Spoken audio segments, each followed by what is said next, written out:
ఓ ఓ అబ్బో.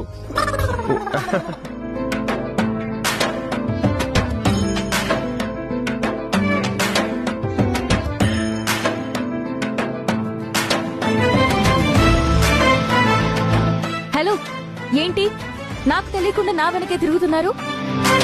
ఆ, ఆ, ఆ, మనిద్దరం కలిసి ఈ 7 అడుగులు వేద్దామని ఎందుకు?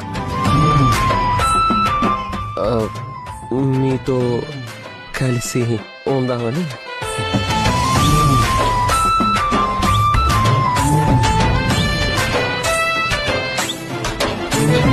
ఏ ఏంటి నా పక్కనే వచ్చి కూర్చున్నారు?